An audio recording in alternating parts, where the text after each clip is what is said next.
Hey guys, welcome back. In this video we'll be taking a look at a master cylinder, which you can see right over here. This aluminum part at the bottom, which is bolted onto this black part, which is the brake booster. The brake booster uses engine vacuum to make the braking action much easier.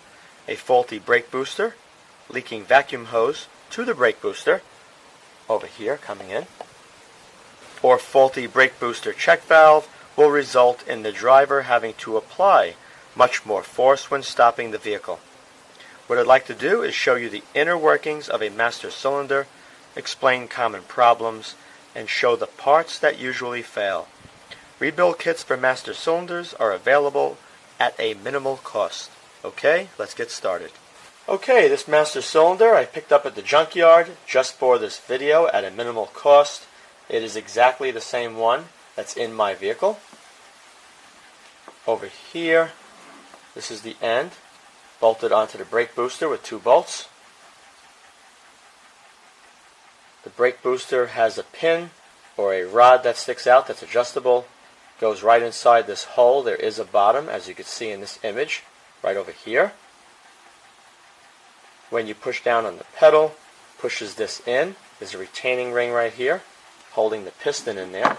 Let me just demonstrate using this right here. You hold this there and you push in. You can see it goes in and out, just like it would be in the vehicle. Over here on the top is where the reservoir pushes in. There's a nipple on the bottom of my reservoir on both sides.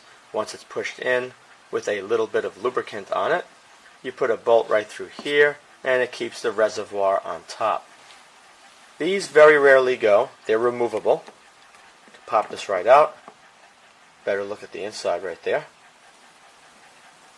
Replaceable in the event yours does dry out and crack, or if the diameter gets larger than it should be with age because it got very dry and it starts to leak.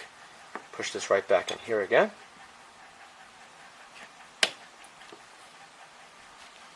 Here's your ports going to each one of the wheels.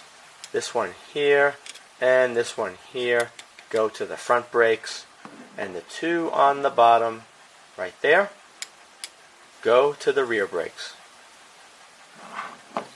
Now, it's very important in your braking system is that you do not want any air in the system. The brakes must be properly bled. If you do have air in the system, when you push down on the pedal, it's going to feel very squishy or very spongy. So all the air must be out. The reason for that is air can be compressed, unlike the liquid in the lines. Keep in mind, this generates a lot of pressure under normal braking, a few hundred to several hundred psi, and if you went to jam the brakes on in an emergency, it could be well over 1,000 psi in those brake lines. Now, sometimes what happens, you may see a leak by your brake booster where this is connected, fluid running down the booster between the master cylinder and the booster, and usually that's because of a faulty seal. When I remove this retaining ring using retaining ring pliers or even a small needle nose, you'll see what I'm talking about. There's a seal, and when those dry out, fluid can be pushed outward and leak right over here. So let me take this right here, remove it, and show you the inside.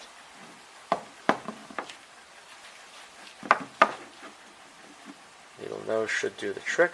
Let's try it. There you go. Let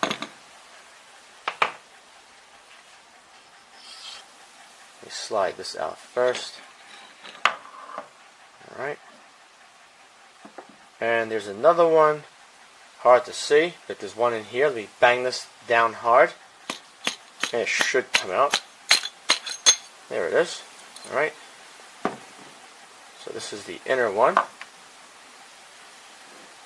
That's the outer. Let's take a peek at the inside now. You'll see that's empty. Alright. Now inside here you can see there are 2 springs and a bunch of seals. Right over here you can see the seal. And what's important to note is that it's cup shaped. So as fluid is being compressed inside the cylinder, it's going to want to make this cup spread outward more to make an even tighter seal against those walls.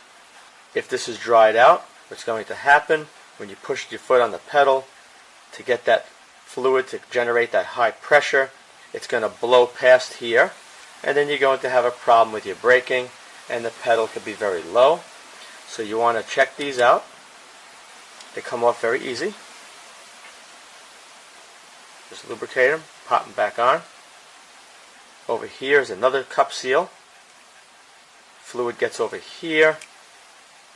It makes this side open up, pushed outward.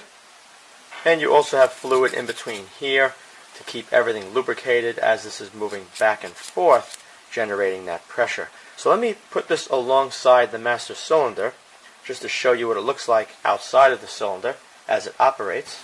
Okay, so this is what it looks like when it's inside the unit, inside the cylinder, right about there. And you can see this spring is more compressed than this one. And the reason for that is when this is inserted, it's going to have to be slid in further. So it's going to be compressing that spring. And as you can see, the two springs are going to be very similar once it's compressed inside that cylinder and the retaining ring put back in position. Over here you can see the two holes. And if you look at the positioning, alright,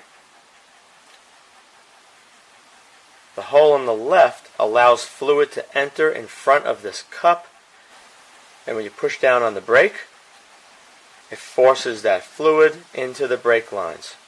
You pull back, it draws some in, then you push again, and it scoops it up through that hole right in front of here, pushes it through the brake lines. And the same thing happens with the one at the rear behind it. Everything is occurring at the same time.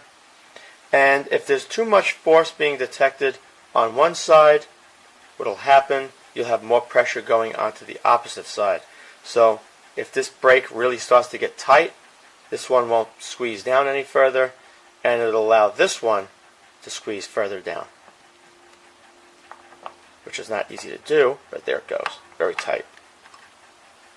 Really not much to go wrong with these, so it's really foolish to go out and buy a replacement master cylinder when all you have to do is change 1, 2, 3, 4 seals and possibly new seals for the reservoir. This over here is the seal. If you have a leak coming out of the end over here by the brake booster, this is the one you would have to replace. When looking at the inner walls of the master cylinder, they must be perfectly smooth and no score marks. If you see any score marks inside the cylinder, you're going to have to replace it with a new one. When the master cylinder is apart, it's also a good idea to take a bright light, make sure all the holes inside here are perfectly clear. Take a very, very tiny wire, push them inside each one of these holes, go inside the ports, just to ensure everything is clear. I hope you enjoyed this video. If you did, be sure to rate it a thumbs up, subscribe, and post links to this video on other websites and blogs. Thank you very much for watching.